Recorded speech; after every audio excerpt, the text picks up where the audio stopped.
बिस्मिल्लाहिर्रहमानिर्रहीम। अस्सलाम वालेकुम डे स्टूडेंट्स। ट्रिग्नोमेट्री की एक्सरसाइज 9.1 के एक बहुत इंपॉर्टेंट क्वेश्चन नंबर 14 के साथ मैं हूं नईम सादिक।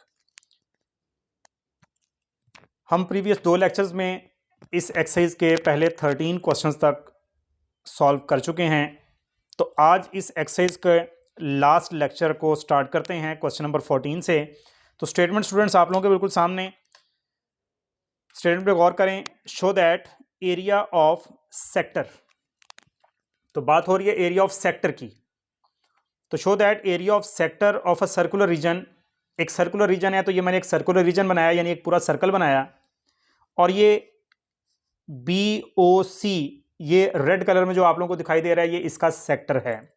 तो साबित करना है इस सेक्टर का एरिया, जिसको मैंने A से डिनोट किया है। तो show that area of sector of a circular region, एक सर्कुलर रीजन है, उसके सेक्टर का area of circular region of radius R, circular region का रेडियस R है, यानी ये भी R है और ये भी R है, इज 1/2 R² थीटा। तो हमने साबित करना है कि ये जो रेड कलर में एरिया आप लोगों को नजर आ रहा है सेक्टर का, ये 1/2 R² थीटा है, where theta is the circular measure of the central angle of the sector, जबकि थीटा जहां पर जो है वो circular measure of the central angle है सेक्टर का। सर्कुलर मेजर का मतलब कि रेडियंस में ये एंगल है। तो यहां पे स्टार्ट करते हैं students. Consider a circle of radius R and centre at point O।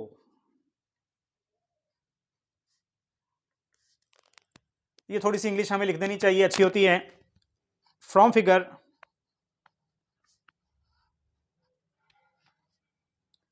Diagram से हमें क्या नजर आ रहा है? Number 1, area of sector,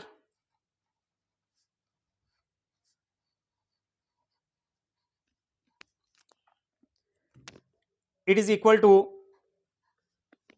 capital A, हमने इसको फर्ज किया, and the angle of sector, sector जो एंगल बना रहा है सर्कल के सेंटर में, वो भी नजर आ रहा है, कितना है? Theta radiance.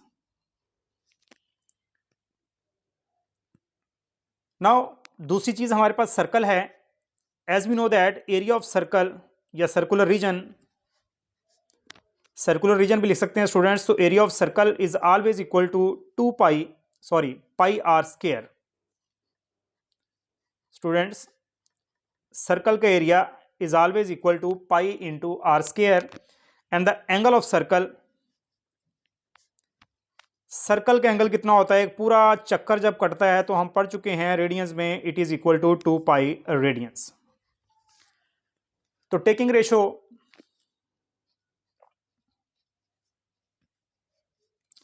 तो रेशो किस चीज को बोलते हैं? दो सिमिलर टर्म्स के दरमियान फ्रैक्शन को हम क्या बोलते हैं स्टूडेंट्स? रेशो। तो दो सिमिलर टर्म्स, तो सिमिलर टर्म्स मतलब एरिया डिवाइडेड बाय एरिया और एंगल डिवाइडेड बाय एंगल। तो एरिया ऑफ सेक्टर जो कि हमने फाइंड आउट करना है, divided by area of circle,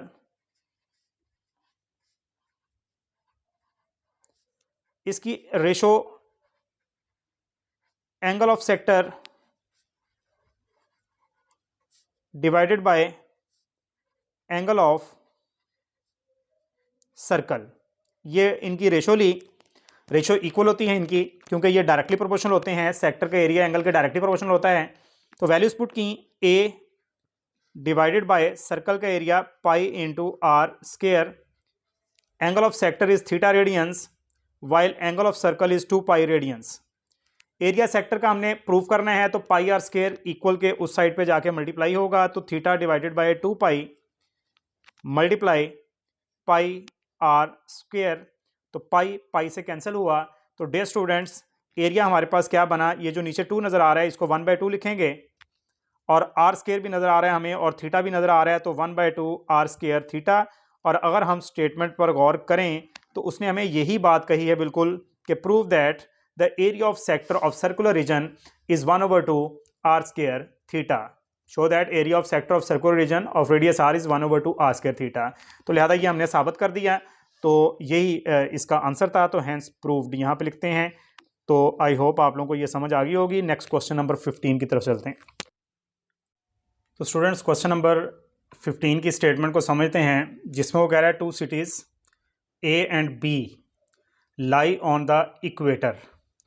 2 cities A और B उनके नेम हैं, इक्वेटर के ऊपर मौजूद हैं, such that their longitudes are 45 degree east and 25 degree west respectively, जिनकी लॉन्गिट्यूड जो है वो 45 डिग्री ईस्ट और 25 डिग्री वेस्ट की तरफ है रिस्पेक्टिवली। तो स्टूडेंट इस क्वेश्चन की स्टेटमेंट को समझने के लिए हमें इक्वेटर का पता होना चाहिए। उर्दू में खत उस्तवा कहते हैं ऐसी स्ट्रेट लाइन जो कि किसी भी स्फेयर को 2 इक्वल पार्ट्स में डिवाइड कर देती है। ऐसी स्ट्रेट लाइन, ऐसी खत, ऐसी लाइन जो कि किसी भी स्फेयर को 2 बराबर हिस्सों में डिवाइड करे, उसे हम इक्वेटर कहते हैं। तो स्टूडेंट इसको प्रैक्टिकली करके आपको समझाते हैं। तो consider it is a sphere, it is just like an earth, suppose that it is a sphere. तो ऐसी स्ट्रेट लाइन जो कि इसको सेंटर से हम कट करें और इसको 2 इक्वल पार्ट्स में डिवाइड कर दे, यानी कि ये मैंने इसको कट किया तो ये हमारे पास इसके 2 इक्वल पार्ट्स बन गए। Students, dear students, you can see कि ये 2 इक्वल पार्ट्स बन गए हैं। ठीक है जी, प्रैक्टिकली इसको समझें तो ये पूरे का पूरा जो है ये इक्वेटर है, ये पूरा इक्वेटर है, ये पूरे का पूरा इक्वेटर है। तो इस स्फेयर को उसने 2 इक्वल पार्ट्स में क्या किया, डिवाइड किया। आई होप समझ आ गई होगी आपको। तो यहां पर मैं इसको बनाता हूं स्टूडेंट्स। सपोज दैट ये हमारे पास एक इक्वेटर है, ये अर्थ का सेंटर है, और यहां पर डायमेंशंस भी बनाते हैं हम, और डायमेंशंस के मुताबिक east, west, north and south. Right side पर ईस्ट होता है, लेफ्ट पे वेस्ट, ऊपर नॉर्थ, नीचे साउथ। अब स्टेटमेंट को समझने की कोशिश करते हैं स्टूडेंट्स। नाउ स्टूडेंट में वो कह रहे हैं कि ए और बी 2 सिटीज हैं इक्वेटर पर, such that their longitudes are 45 degree east, यानी रिस्पेक्टिवली है। फर्स्ट वाला ए जो है वो ईस्ट की तरफ 45, तो ये ईस्ट इधर है, तो हम कह सकते हैं कि ये यहां पे ईस्ट की तरफ है ये सिटी ए, और ये इसका एंगल जो है यहां पे कितना बन रहा है, 45 डिग्री ईस्ट की तरफ इसका एंगल बन रहा है। एंड 25 डिग्री वेस्ट, बी जो है वो 25 डिग्री वेस्ट है। सपोज दैट ये बी है और ये वेस्ट की तरफ जो है वो इसका एंगल कितना बन रहा है, 25 डिग्री। सो हमने टोटल एंगल इनके दरमियान जो है, दोनों सिटीज के दरमियान मालूम करने के लिए दोनों को ऐड करेंगे। सो थीटा इज, स्टेटमेंट में थीटा हमारे पास है 45 डिग्री प्लस 25 डिग्री, तो इट बिकम्स, ऐड करने से 70 degree, and 70 multiply by 1 degree, and 1 degree is always equal to pi over 180 radians. तो स्टूडेंट सबसे पहले हमने एंगल को रेडियंस में कन्वर्ट कर लेना है ताकि हमें आगे कोई परेशानी ना हो। तो कैलकुलेटर पे आप लोगों के सामने करते हैं, 70 मल्टीप्लाई बाय, शिफ्ट दबा के पाई, डिवाइडेड बाय 180 इक्वल किया, तो ये हमारे पास आया 1.22 रेडियंस। तो 1.22 रेडियंस। नेक्स्ट वो कह रहा है find the distance between the 2 cities, दोनों सिटीज के दरमियान डिस्टेंस। तो अगर गौर करें हम तो स्टूडेंट्स दोनों सिटीज जो ए और बी थे उनके दरमियान डिस्टेंस जो है वो क्या बन रही है, आर्क नहीं बन रही। तो we have to find L, L हमने फाइंड आउट करना है। Taking radius of the earth है 6400 किलोमीटर, जो कि एक्चुअल रेडियस है अर्थ का, यानी यहां से लेकर ओ से लेकर बी तक या ओ से लेकर ए तक ये जमीन का रेडियस है, विच इज 6400 किलोमीटर्स। डायग्राम आप लोगों के याद रखने के लिए याद रखें, डायग्राम बनाना कोई इतनी जरूरी नहीं है, स्टेटमेंट को समझ के और डाटा निकाल के और क्वेश्चन को सॉल्व करना ये मेन चीज है। अलबत्ता क्वेश्चन नंबर 14 की फिगर जो है वो आप लोगों ने लाजमी बनानी है, ये बात ध्यान में रखें। बाकी जितने भी मैंने क्वेश्चंस करवाए उनकी डायग्राम जरूरी नहीं है, but question number 14 area of sector की डायग्राम बहुत जरूरी है। तो as we know that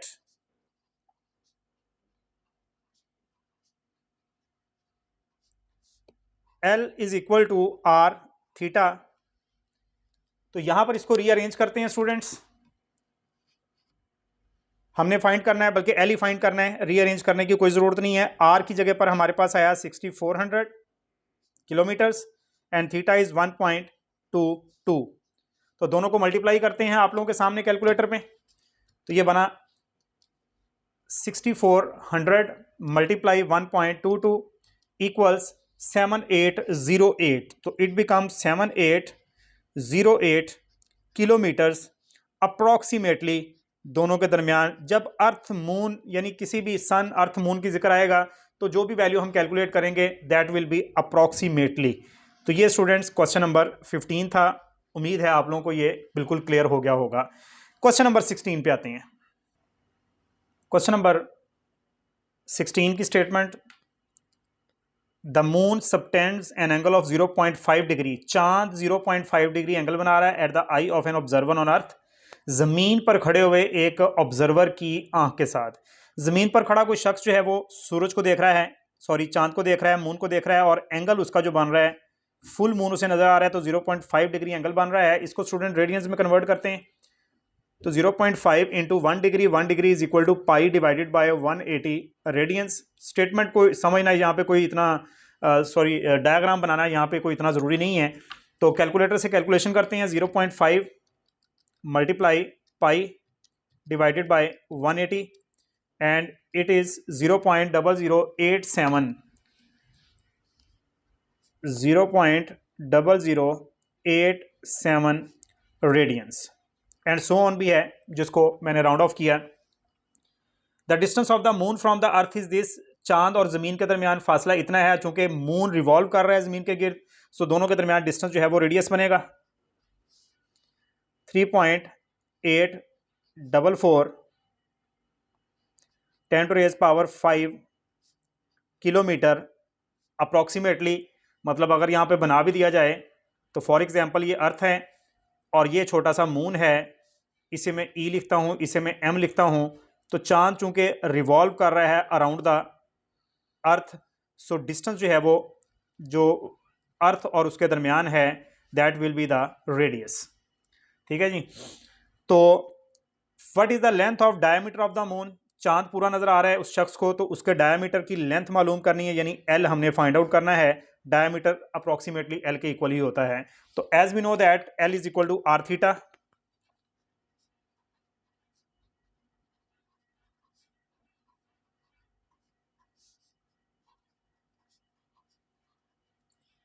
So R is basically 3.844 10⁻⁵ and the theta is 0.0087 kilometres. तो कैलकुलेशन करते हैं कैलकुलेटर से। 3.844 10⁻⁵ मल्टीप्लाई 0.0087, तो ये बना 3344.28 है, जिसको हम स्किप भी कर सकते हैं किलोमीटर्स अप्रॉक्सीमेटली। तो स्टूडेंट क्वेश्चन नंबर 17 की स्टेटमेंट हमारे सामने है, इसे चेक करते हैं क्या कह रहा है। The angle subtended by the earth at the I of a spaceman landed on the moon is 1 degree 54 minute. Angle जो कि अर्थ बना रही है at the I of a spaceman, एक खलाबाज की आंख के साथ, लैंडेड ऑन द मून, जो चांद पे लैंड किया हुआ है, जिसने चांद पे उतरा हुआ है, वो इतना एंगल मान रहा है। मतलब चांद पे जाके मून की सरफेस से कोई शख्स जाके अर्थ को देख रहा है और उसका एंगल कितना बन रहा है 1 डिग्री 54 मिनट। तो स्टूडेंट डाटा लिखते हैं और साथ में एज वी नो दैट कि एंगल हमें रिक्वायर होता है रेडियंस में। फार्मूला जब अप्लाई करते हैं तो हम इसको रेडियंस में कन्वर्ट करते हैं, और रेडियंस में कन्वर्ट करने का जो तरीकाकार हमारे पास है, दो तरीके हैं। एक तो स्टूडेंट हम इसको पहले कर चुके हैं, उस तरह से कर सकते हैं। दूसरा ये हो सकता है कि हम 1 के बाद ये बटन प्रेस करें तो यहाँ पे 1 डिग्री लिखा जाएगा 1, और ये बटन प्रेस करें तो 1 डिग्री जो है वो यहाँ पे लिखा जाएगा। ठीक है जी। उसके बाद 54 और इसी बटन को दोबारा प्रेस करें, यानी कि ये डिग्री मिनट वाला, तो ये 54 मिनट भी लिखा जाएगा। इसको इक्वल करके प्रेस करें तो आप लोगों के सामने स्क्रीन पर 1 डिग्री और 54 मिनट नज़र आ रहा है। हम फिर डिग्री मिनट वाले बटन को जब प्रेस करेंगे तो स्टूडेंट ये इशारे में आ जाएगा, ये बना 1.9 डिग्री। तो ये हमने मिनट को डायरेक्ट से डिग्री में कन्वर्ट कर लिया कैलकुलेटर की मदद से। इसलिए हमें जो इंडिविजुअल जो काम था मिनट को 60 से डिवाइड करके उस तरह करने की ज़रूरत नहीं इतनी खास। तो ये बन गया 1.9 डिग्री। इसे रेडियंस में कन्वर्ट करेंगे तो 1.9 into 1 degree, and the 1 degree is always equal to pi over 180 radians. तो जब हमने इन्हें मल्टीप्लाई किया तो आप लोगों के सामने स्क्रीन पे करते हैं 1.9 degree 1.9 multiply by pi divided by 180। तो स्टूडेंट ये हमारे पास आंसर आएगा 0.03316 0.03316 रेडियंस। तो ये हमने पहले एंगल कन्वर्ट किया रेडियंस में, यानी कि एक शख्स मून पे जाके और चांद देख रहा है। The radius of the earth is 6400 kilometres. Radius earth का यहाँ पे हम आर के तौर पर यूज़ नहीं करेंगे। स्टूडेंट अक्सर इस क्वेश्चन में यहाँ से गलती करते हैं, क्योंकि मोस्टली क्वेश्चंस में हम रेडियस ऑफ अर्थ को स्मॉल आर ही लेते हैं, L is equal to R theta वाला। लेकिन यहाँ पर स्टेटमेंट थोड़ी सी डिफरेंट है। ये रेडियस तो अर्थ का है, यहाँ पे लिख लेते हैं, इसे आर प्राइम का नाम देते हैं। रेडियस अर्थ का आर प्राइम 6400 किलोमीटर है। अगर find the approximate distance between the moon and the earth, तो अप्रोक्सीमेट डिस्टेंस यानी करीब करीब फासला मालूम करें between moon and the earth, चांद और जमीन के दरमियान। चूंकि स्टूडेंट सबको इल्म है कि moon revolves around the earth, चांद जमीन के गिर्द घूम रहा है, तो दोनों के दरमियान डिस्टेंस जो है वो रेडियस वो बनेगा। यानी कि मून जो है वो रिवॉल्व कर रहा है अर्थ के गिर्द, तो जब ये घूम रहा है तो इनके दरमियान डिस्टेंस जो है वो क्या बनेगा, उस सर्कल का रेडियस बनेगा। तो असल में तो हमने रेडियस जो फार्मूले वाला L is equal to R theta वाला वो तो फाइंड आउट करना है। तो इसका मतलब हुआ कि हमें लेंथ चाहिए। फिर से गौर करें कि डिस्टेंस मालूम करना है between moon and the earth. Moon और अर्थ के दरमियान डिस्टेंस जो है वो बेसिकली रेडियस है, क्योंकि चांद जमीन के गिर्द रिवॉल्व कर रहे हैं। तो रेडियस हमने फाइंड आउट करना है। तो जमीन का रेडियस फिर किस काम के लिए, तो देखिए हमें लेंथ चाहिए। तो हम यहां तक हमें रेडियस गिवन है, डायग्राम में आप लोगों को नजर आ रहे हैं। जबकि अगर हम इसे डबल कर देंगे तो ये डायमीटर बनेगा अर्थ का, और डायमीटर तकरीबन लेंथ के बराबर है, क्योंकि आर्क जो है ये बन रही है थोड़ी सी उससे ज्यादा होती है। लिहाजा as we know that L is approximately equal to diameter of moon, sorry diameter of earth student, ये अर्थ के डायमीटर के तकरीबन बराबर होती हैं। लिहाजा लेंथ इज अप्रोक्सीमेटली किसके इक्वल होगी, डायमीटर किस तरह से निकालते हैं, रेडियस का 2 टाइम्स, तो 2 मल्टीप्लाई आर प्राइम, तो 2 multiply R prime is 6400 kilometres, so it becomes 12800 kilometres. तो ये स्टूडेंट लेंथ हमने निकाली। बेसिकली अर्थ का जो डायमीटर है वो एज अ लेंथ यूज होगा। Now as we know that, इसको सॉल्व करते हैं, आंसर निकालते हैं। As we know that L is equal to R theta, तो implies that we have to find R. तो आर बनेगा हमारे पास एल ओवर थीटा। तो लेंथ यहाँ पे अभी भी निकाली 12800 kilometre divided by theta, theta is 0.03316। तो ये हमारे पास डिस्टेंस आएगा approximate between earth and the moon 386,007.23 kilometres approximately. Student इसके साथ अप्रॉक्सीमेटली लाजमी लिखेंगे, क्योंकि ये एग्जैक्ट वैल्यू नहीं होती, अप्रॉक्सीमेट डिस्टेंस होता है ये, इसलिए अप्रॉक्सीमेटली साथ में लिखेंगे। तो ये इस तरह से हमने अप्रॉक्सीमेट डिस्टेंस मालूम किया between the earth and the moon. तो लिहाजा इसके साथ ही इस एक्सरसाइज का इख्तिताम हुआ। उम्मीद करता हूँ आप सबको इस एक्सरसाइज की समझ आ गई होगी। किसी किस्म का कोई इशू हो कमेंट में ज़रूर डिस्कस करें। इस वीडियो को लाइक करें, अपने फ्रेंड्स के साथ शेयर करें, और नेक्स्ट लेक्चर का वेट करें। इंशाल्लाह अगली एक्सरसाइज के साथ हाजिर होंगे। अल्लाह हाफिज़।